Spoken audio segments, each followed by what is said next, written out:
I'm Kristian Larsson. I work for Deutsche Telekom, specifically within the Terrastream project.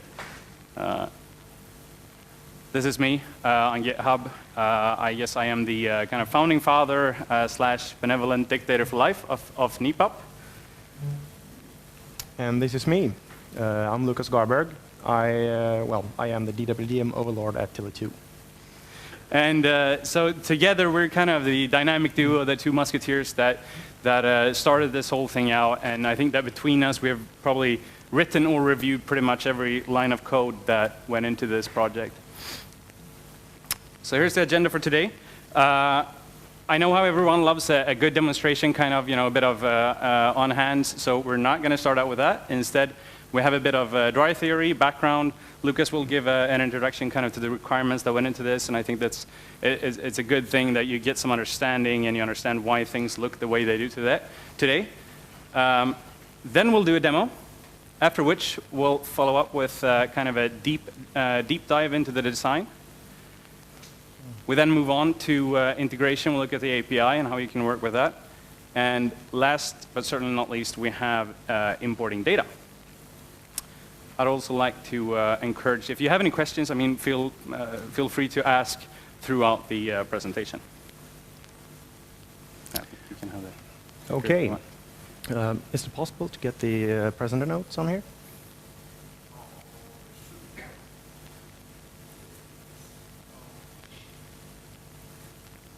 Maybe, maybe not.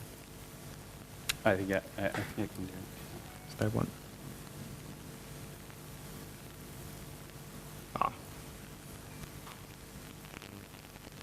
Nej, får jag pilla eller? Är det inte den här bara?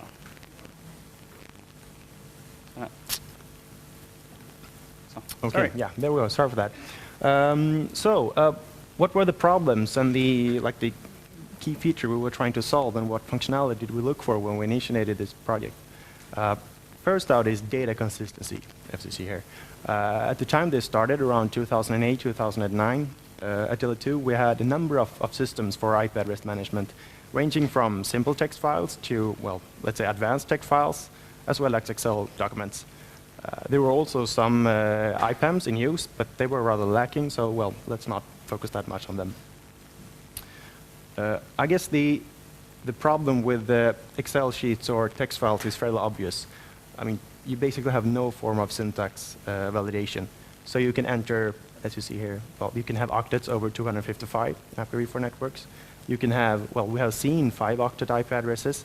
Well, in this case, I guess it's a 6-octet IP address, actually. Well, it's pretty easy to laugh at this as a network engineer, but we have to remember that the people using these systems are, well, from a very wide background with wide area of expertise. So, well, this is a classic. The Excel drag and drop, well, drag and to extend. You know how you fill in these numbers, and you can select them and just click and drag in the bottom corner, and Excel will extrapolate the next numbers for you. And as you see here, you kind of, well, went outside the boundaries of IPv4.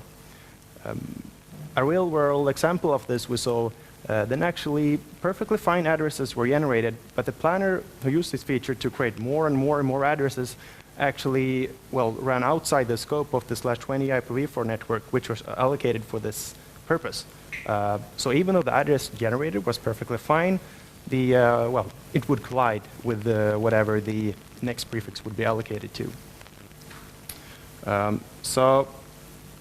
This is a basic functionality. So these kind of consistency checks, which prevents overlapping networks and having correct data, is really crucial here. But I guess any IPAM will provide you with some data consistency. But in addition, we have a few other key features which we will look into. And this actually turned out to be more difficult than we initially thought, because initially we didn't set out to write our own tool, but we just wanted to try to find something which fulfilled our requirements. And, well, as we listed here, we wanted proper VRF support. We wanted IPv6 and, well, natural IPv4 as well. And to be honest, my memory is a bit vague here, and I think we found some systems which fulfill one or two of these criteria, but not all of them. So, there were some enterprise planning systems which supported IPv6, for example, but then they lacked the VRF support.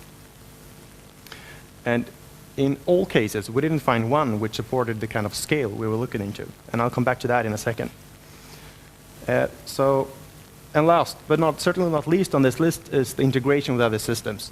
And we really pictured our IPAM to be like a small core which exposes its functionality over an API, so it would be simple to integrate with other systems.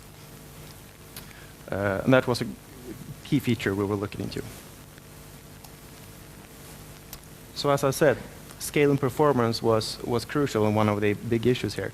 So of all the IPAMs we looked into, we didn't find a single one that met the kind of scaling and performance requirements we had.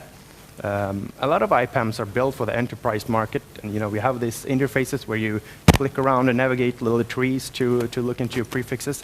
But if you're a service provider with tens of thousands to hundreds of thousands prefixes, that doesn't really cut it. And needless to say, Excel files exhibit the same kind of issue. And similarly, while allocating new prefixes, this often meant that you sort of had to navigate your little tree and find the first free prefix and then select that one. And as a service provider, we allocate tons of prefixes for different uses like loopback addresses and link networks every day. So we wanted this process to be very easy and simple to do. And now I hand over to Kristian. Great. So it's a bit of a demo. And I'm going to try to demonstrate just how we tackle these issues. So first out is okay, so let's see how this works. I made a recording here, so I can kind of speak while we're showing this. So the first one is navigation. How do we tackle navigation? You have vast amounts of information. It's just like the internet. The internet is vast, it's huge, right? And how do you navigate that? Well, you search. You have Google, so that's typically what you use, right? Now, we didn't re-implement Google, but we did build a search function that I'm actually rather proud of, and to kind of top it off, it's recently been improved. But that's not in the stable release just yet, so we kind of refrain from looking at where's the, okay.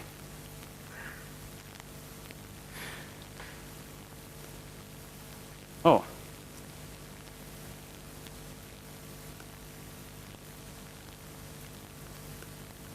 There we go. Okay, sorry.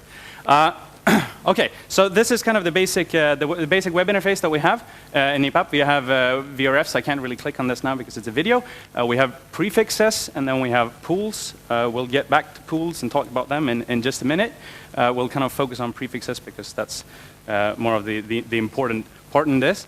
So right now we did a search for an IP4 address, and the result that we're getting back are all the prefixes that contain this address. So we can see here we have the result list. It's actually rendered as a small tree, and while you can use this tree to kind of navigate through your prefixes, it's more there to give you kind of a context, so you understand, this is where whatever search result you found, this is where it fits in your hierarchy.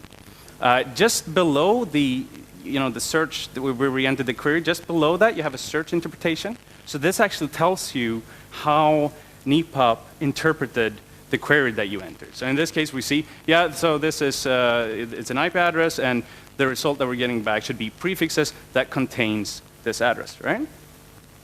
We also see that the results here, we're getting results from multiple VRFs, and they're all rendered in the same view.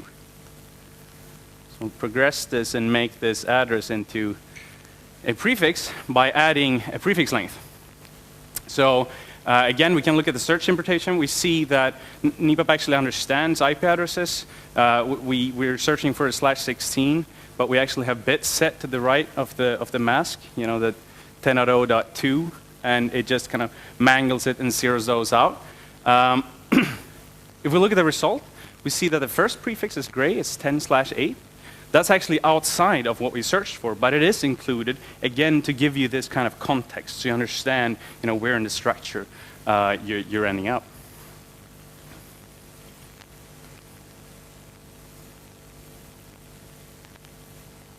Next up is tags.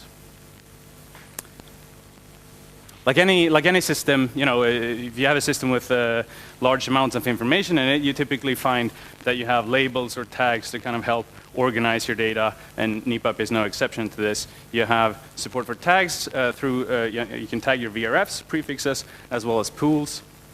Again, we're getting results from 2 different VRFs. In addition, we also have IPv4 and IPv6 results, all coming in and being kind of rendered in the same view.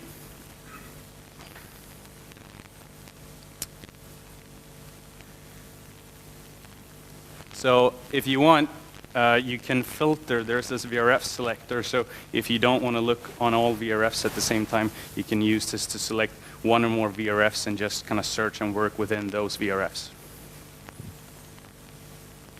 For anything that's not a prefix, VRF, or a tag, there is also support for free text searching. So this is actually a regular expression, and it searches on a number of the attributes that you have. You can see some of them. You have description, there's a no, there's a comment field, it's not really shown, and it's searching across all of these. So you can see how it search for text test. This is actually the NIPAP demo page, so it's a publicly available, and a lot of people are filling this up with crap data, which is why we're seeing so much things in here. If you want, you can combine multiple search terms simply by, well, entering more. When you do have multiple terms, they are being logically combined with a Boolean AND operation. Again, we can see in the search implementation that the AND is used. And that's the current way it works. This is one of the features that we're adding in an upcoming release. So you can actually use an OR operator. You can kind of group using parentheses and things like that. Okay. So that kind of concludes, the navigational part. Similar functionality is available in the CLI. And we're going to look at that now. Although we'll look more on how to work with adding prefix information. Okay, so we're using the CLI to add an IPv4 prefix. We're defining the prefix, the type for it sets a description, and then we have the prefix added. Second, we're adding a pool, calling it link networks. We're setting a description for it, filling in the default prefix length, 31 for IPv4, and 126 for IPv6, because that kind of makes sense for link networks. Then we're associating this prefix with the pool. So the prefix is now a member of this pool, this is called. And this is, at this point, we can go and actually request to get a new allocation from this pool. So the whole idea here is that you know what you want link network, but you don't necessarily know kind of where to get this. So instead you search up the pool. We're not showing it how to search up pools, but it's fairly similar. Just NIPAP pool list kind of, and you'll find them there. You look at the description. Oh, this is for backbone link use. Excellent. That's what I want. And then you just say, OK, give me a new prefix from this pool. And the system will automatically hand one out to you. It will follow the default prefix length. It's entered 31, and that's what we're getting, right?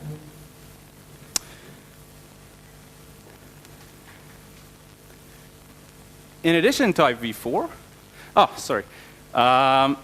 so if you want, you can also override the prefix length and get a slightly bigger network. And we can see the result of it. Obviously understands the kind of boundaries here, and so there's a bit of gap in between, but this is how it falls when you have /30, right? In addition to IPv4, we also support IPv6. It's much the same way as IPv4. We just enter an IPv6 address instead. And we just added a prefix, and we're associating it with the same pool. And from there on, we can now not only request IPv4 or IPv6, we can also do a dual stack allocation, which can come in fairly handy. So when you're registering a link network, link network, you have two ends of it. There's a host on each side, right? And in NIPAP, you don't try to cram this information into the description or something of the link network. Instead, you actually register three kind kind of prefixes, the network prefix itself, and then the 2 hosts. So this becomes 3 operations. First the network, then the 2 hosts. If you're doing this for dual stack, for a single link, then you would be up to 6 operations. And as a kind of a shortcut, there's something in the CLI called add hosts, and we'll see how that works. You just do a comma separated here, and we'll see how it adds both the IPv4 network as well as IPv6, and it adds hosts and these, which you can see here, well, yeah, at the end and in the middle there for IPv4. Also note how the first and second link, the second link that I requested was a /30. So it ended up being a slight gap in between there.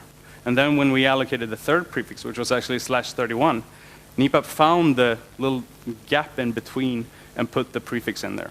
So it always tries to fill up from the bottom.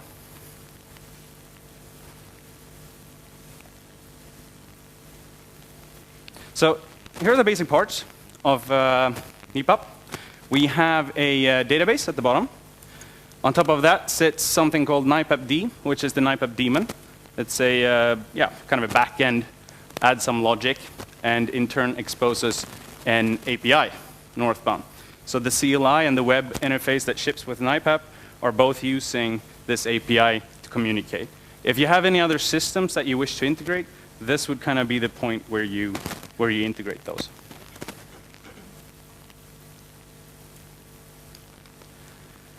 Looking at databases and IPv6, this is a topic I love. If you've ever looked at IPAMs or other systems trying to store IP addresses, this is something that you probably run into, and I think it's hilarious. So if you start out with IPv4, it's quite simple. IPv4, it's a 32-bit integer, so you store it as a 32-bit integer. Some try to store this as a string. That's possible too. And given the prevalence of the dotted quad format for IPv4, I mean, there's pretty much just one format, right? It's the dotted quad, and that's what you're using. So if you just do some basic syntax validation on that, you make sure, yeah, it is an IPv4 address, then I guess it's kind of fine to store this as a string. But when you move over to IPv6, this changes. Not a lot of databases support 128-bit integers. If you start searching for this on Google, I'm sure you're going to find some Stack Overflow thread that suggests that you shoehorn your 128-bit number into 2 64-bit integers. Obviously, that's utter rubbish, right? Using this string, compared to IPv4, this becomes a lot more complex, right? I mean, you have hex, right? So it's uppercase versus lowercase. That's pretty easy to fix. But then you have zero compressions and leading zeros. So writing a regex for validity of an IPv6 address actually becomes, well, quite long. And then once you've done that, how are you going to kind of do equal comparison everything in your database? NIPAP is exclusively using the Postgres database.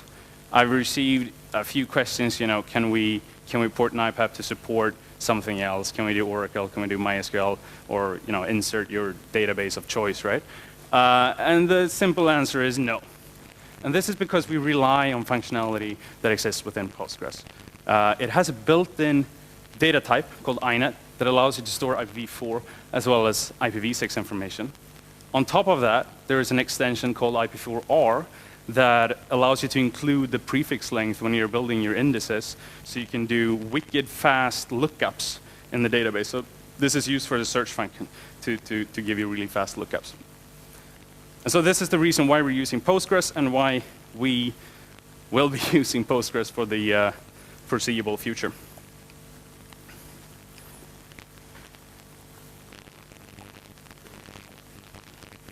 Next up is the API. So this was, we talked a bit about this. This is a key aspect, right? We wanted a single API. We didn't want any. If you look at certain systems like Django, you'll find that it communicates directly to the database. It can expose an API, but it's kind of on the side. We didn't want that. We didn't want the web interface to communicate directly with the database, because that meant we were probably going to have an API that it didn't use the same code path as all of our other code. So we wanted everything to go through one code path. Everything should be using the API, so we know that the API is working well. It's tested and all of that, right? So NIPAP-D is exposing an XML RPC API. Again, this is something I received questions on, why aren't you doing JSON? Maybe if we built this from scratch today, maybe we would be using JSON and having a REST API. It is kind of RESTful, actually. We don't keep that much state or anything, so it's RESTful, but it's not a JSON API. If you go back and look kind of where we came from, this was being developed at Tele2 among a lot of enterprise systems, most of which communicated over SOAP. Now, we weren't going to touch SOAP with a 10-foot pole, but XML RPC is kind of the closest but reasonable and sane option. So I think that's why we went with that. And well, you'll find libraries for both of these in any modern programming language. So that's that. To further simplify things, and as a kind of convenience, you have a number of client libraries that provide language bindings, so you don't have to call the API directly. First off is PyNIPAP, which is the Python client library. This is being used by the CLI and the web interface, since those are mostly written in Python. It's well tested, of course, has full feature coverage and all of that. Second is JNIPAP, which is a Java client library. This is also used, it's used in production. Tele2 is using it in production. And I think it's missing a feature or two, but it's pretty much up there. I've also used this successfully to implement something called NSO NIPAP, which is specifically written for, it's a piece of integration between Tailf NCS and Cisco NSO, or, well, that's the same system, it's been renamed, which is kind of an orchestration platform. I'm not sure if anyone is familiar or not. Last, and certainly least, is OJ NIPAP. If you ever come up with a crazy idea of trying to communicate with NIPAP from within an Oracle database, like you're writing a stored procedure in Oracle and you want to request an IP address, then OJ NIPAP is for you. Otherwise, don't go near that. So I wanted to show a few examples, just how easy this can be. We're going to look at PyNIPAP because Python is an awesome language, right? There's a boilerplate. So in the Git repository, if you want to start out with this, there's a boilerplate. It will help you set up the API connection, deal with credentials, and all that boring stuff. Once you've done that, you can move on to the more fun stuff, which is this. I've included two examples here. At the top, we have how to add a prefix, and I think that anyone familiar with Python or any object-oriented programming language will feel familiar with this. We're creating P, a prefix object. We're setting the attributes, prefix, type, description. Then we're calling it a method save, at which point the library will start communicating with the backend and actually save this. And hopefully all goes well. You might want to do error handling. Second is it's a search. We're using the smart search function. This is the same function that is being used by the CLI and the web interface. So it's meant for kind of human consumption. You can see that the text what we entered in there is the same that you would enter in the web interface. And then, yeah, we were just iterating over the result that we're getting back and printing any matching entries. There is also a second query format, which is more meant for programmatic kind of interfacing. So it's more of just a big data structure. You can nest things and so on and so forth. So if you're coming from a system and want to do something programmatically, that might be a better choice. But it's much more verbose, so I stuck with this one. I also want to quickly show this. This is one of the latest additions. Again, not in the stable release, but sorry. So this is it's something that we include in the utilities here. Kind of, it's a very simple template-driven generation scripty thingy. So what we what we have here is we have a template, right? This is meant for ISC, DHCP. Forgive me, I don't know the syntax by heart. So if there are any typos in here, ignore that. It's using the Jinja 2 templating language, if you're familiar with that. So what we're doing here is, we're looping over for prefix and prefixes. We're looping over, then we're printing out prefix.description, and then we're dealing with IP addresses. And you can see here that we we have the variable called prefix underscore IPI is actually an IP object. So we can kind of work very conveniently with that, as you can see further down in the range there. I'll just show you. I have this. So this is the output, right? We look at the top, the prefix that we have. Just added 1330/24, call it my DHCP scope, and then we're calling the export template. We're saying template, the file that we just looked at. Then we have output, just some file, and then query. Query is again this kind of query that you would enter into the web interface, matching DHCP, so regular expression on the description there. And then it loops over this, and this is what it comes up with. I'll just want to go back and show, because I think this is actually kind of convenient. Look at that. We were accessing the number 10 in there, so it's actually kind of expanding this into an array of sorts, and -2 on this one at the on the range thing. So when we go back and look at that, we see it's -2 kind of it's at the end. Hope you get this. You can look at it. It's in the Git repository. Great. I'll let you talk about importing data. Yes. What good is an IPAM without any data in it? The vast majority of the 85,000 prefixes we currently have in the Tele2 installation has been imported with some sort of script from different data sources. And in practice, we have written new scripts for each kind of source. There is currently no standard import tool for NIPAP that is left as an exercise for the reader, as they say. Our experience is that no two source files look alike. So the general idea is that you write your own import script, and there is a sample script in the Git repository which you can draw some inspiration from. So to go a bit deeper, how do you actually do this? Once you start writing automated script to parse your Excel files or text files or whatever you have, it usually becomes rather evident that your data is in pretty bad shape. And following the law of shit in, shit out, we quickly realized that we need some sort of validation here. And here we'd like to differentiate between two types of validation. The first is syntax validation, which is what we showed in one of the first slides, no 5-octet IP address and so on. And obviously, NIPAP will not allow an invalid IP address. So you need to go through your data first, make sure that it's valid, and then import it. And oops, where are we?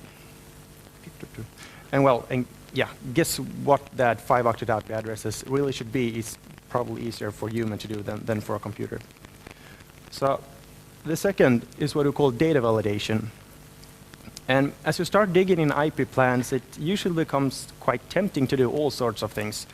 Well, you can verify this data with some other documentation system. You might want to check which hosts are reachable. You want to check what of the subnets you actually have in your routing table and so on.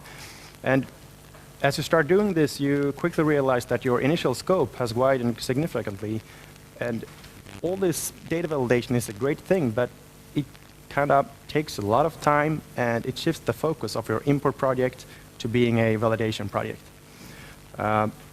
I have first-hand experience in doing these kind of validations, and especially if you are at a larger service provider with some legacy, it can be pretty difficult. I mean, the IP addresses you're looking at might be used at some rusty old ATM switch somewhere. So my recommendation is to first import the data into NIPAP, after some basic syntax validation. And after that, you take care of the data validation or whatever you were planning to do. Data validation is also much easier after the data is in NIPAP, as it's pretty much easier to interact with NIPAP than with a text file programmatically. So that's the first point here. So syntax and data validation, and try to minimize the scope. That's my recommendation. But then after all those forms of validation, you're likely faced with an issue which we sort of call, Excel sheet overload, Excel data overload, or something similar. Because your colleagues which created this Excel sheet probably did not only stick IP addresses in there, But he also realized it was a good thing to, say, for example, document whether the device runs on AC or DC power there. And I mean, this information does not belong into your IPAM. But chances are you already have that information in some other system, so you can just throw it away. And if you don't have it, you should have it. Don't try to use your IPAM for everything. Don't try to shove everything in there. It's not a general database. However, for information that actually is related to your IP prefixes and for which we have not defined fields in NIPAP, you can create custom attributes which you can use for this. So you can store basically any kind of data. So yes, that's focus on my IP address data and try to keep as much other data out of there as possible. Another pro tip while importing data is to use a test system. Basically a separate test installation of NIPAP. So, well, say when you receive an Excel file or something, you can import it to the test system. You can head over to the guy whose file you've just received and show him how beautiful it looks in the NIPAP shiny web interface. And as soon as, well, everyone is happy with how the data looks, you can rerun the import into production mode, which is production instance. I should note, though, that not always are people that happy to see their data in new systems. They have used Excel for 2 decades, and damn if they have to change now. And well, I have really no no suggestions to offer you here. I suppose you need to speak to a guy in a suit and tie. So finally, I would like to wrap up the topic of data importing by stating that we have, after some feedback from users, been putting some thought into implementing more of a standard import tool to ease the process. Yes. So just to give you some idea of the scale and what's possible with NIPAP, here are some numbers from the Tele2 installation, which is, as far as we know, the largest installation so far. We currently have over 85,000 prefixes spread over 250 VRFs.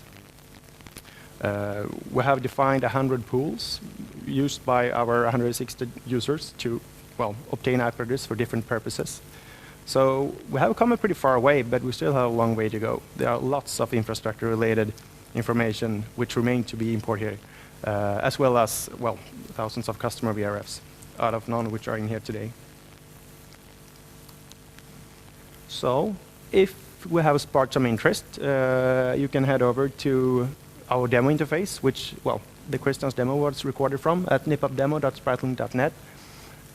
For more information or, well, installation instructions, for example, you can visit the official website. Maybe we can use the laser here. Yeah. I should apologize. Yeah, sure, you're the laser guy.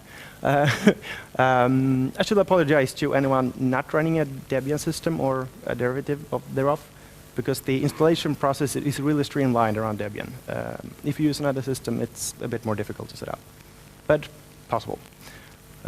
All code is hosted on GitHub at this URL. We also like to mention that we use Travis CI for continuous integration to maintain high code quality. For every commit, every code we push up to the repository is tested automatically. And developer reference documentation is built automatically and hosted at weirddocs.org. And there's also a Git book for user documentation. I just want to add something on this one real quickly, which is kind of cool, actually, I think. So the Travis CI, we're also using this to build Debian packages. So we're actually testing the whole Debian installation procedure and upgrade procedure. So it downloads the current stable release, it builds new packages for the current Git master, and it tries to upgrade this and make sure that everything looks fine. So yeah, that's one of the things. It's really easy to get this going on Debian, but if you're not on Debian, then, well, you're out of luck. So a big thank you to Tele2. I think this is back when we started this thing, and you know, we tried to get this open source early on, and our managers, LM, at the time made this happen within Tele2. I don't think it was very common to open source anything that was internally developed at Tele2. This might be one of the first projects, actually. And secondly, of course, a fair share of the development time has been paid time by Tele2. So also thank you for that. And on the topic of how to pronounce NIPAP, the knights that say ni say NIPAP, and everyone else is you're welcome to pronounce it however you please. All right, thank you very much.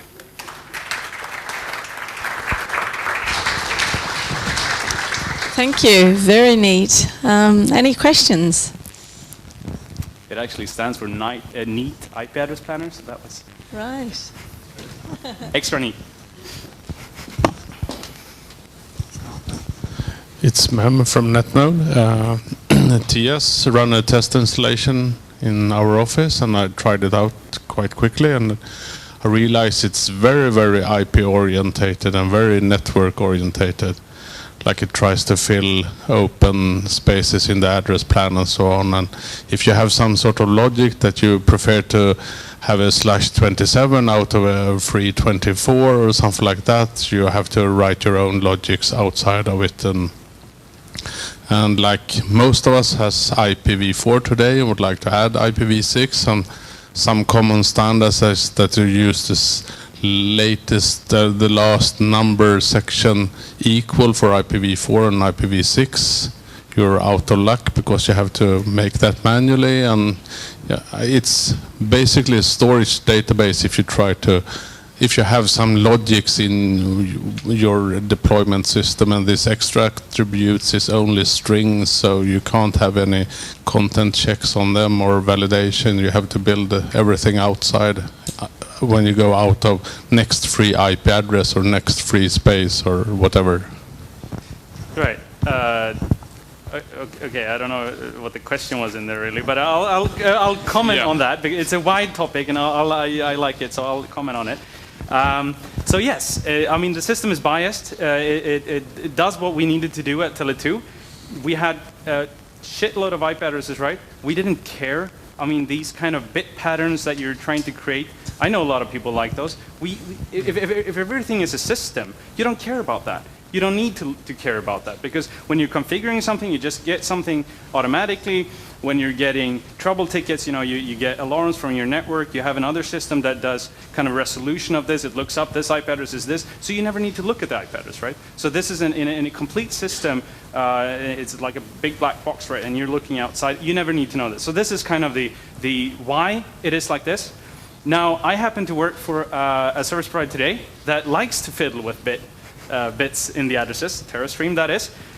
So we've had some ideas on how to kind of put in the idea of a bitmap, not as in the image, but a bitmap, so you can say these bits actually mean blah blah blah, and these other bits mean something else, and you could perhaps use that. But that's whiteboarded once, really not something that's. I have no idea when that is going to be implemented, but it's an idea at least. And I mean, if someone were to write a patch, perhaps I would happily review that. But yeah, is that a satisfactory answer? Yeah. I mean, you don't want to create a new info blocks or whatever standard product there is. So I understand that it should be simple, but when you start it out, it's very simple if you have some logics in your network structure today. So yeah, it's more a reflection that you have to test it out and maybe write your own validation code outside before you get the result that you hoped for. Right. Yeah. Yeah, I can agree with that. Of course, there are some tricks you can do. Kind of fill in dummy. You can fill in dummy addresses and things like this, right? So you kind of force the hand of the automatic allocation. But I guess you don't want to do that, right? Yeah. We can discuss this over beer or something. Thanks. Any other questions? Yeah. Hello. I'd like to say it's a nice presentation you had. Thank you. I have a question. We have lots of link nets at our company, and we need to publish those to RIPE, for instance, with some contact information. Do you have any thoughts of how that plays into NIPAP? Right. Okay. So yeah, we do. We have this is something we it's not the first time the question is being raised. So there's no built-in provision to with the direct RIPE integration today. I think one of the reasons is probably that you typically want customer information, and we kind of want to try to avoid building NIPAP into being your total information system. You probably use something else, Salesforce maybe, or whatever, maybe something else, I don't know, to store your customer information. So in NIPAP, you might just have a kind of a reference, a customer ID or something that references this other system. So if you were to write a RIPE, to update the RIPE database, you probably want to fetch information from NIPAP, take the customer ID, do a second lookup, get that data, and then push to RIPE, right? So it always becomes custom work. I know people have done this. So what are they called? Colotlu, right? Down in Amsterdam, they're doing this. They have some hack for doing it. But so it's nothing that we ship out of the box. Yeah. But we have discussed it quite extensively. We have. We have. It would be nice with just a simple little script at least to get people going. Yeah. But we don't have it right now. Hi, almost the same question. How about reverse DNS? Because the only information you need there is the host name and the IP, and this system is 5 Ps. So looking at the template generation script, I mean, there's no. So we want to stay neutral. We don't want to write integration specifically for Power DNS or Bind or something like this. How about all of them? I don't know. Is that neutral? If you're allies with everyone? As you said, we are happy to review patches. Right, but I think that, I mean, it's so we kind of have the philosophy that these integration things, they're typically not that difficult to write. I realize that we might have a biased view on this, but that's kind of that's been our take into this. So we're like, if you want to work with Power DNS, just write an import script. It should be a half-day work or whatever, and you should be fine. But I realize not everyone codes as much or whatever, so that perhaps we should try to ship more and just examples that you can modify, and it's easier. But and as always, developer time. I mean, when are you going to develop on this thing, right? I mean, unfortunately, my title is not NIPAP developer. I'm working with something else. I think the same goes for you.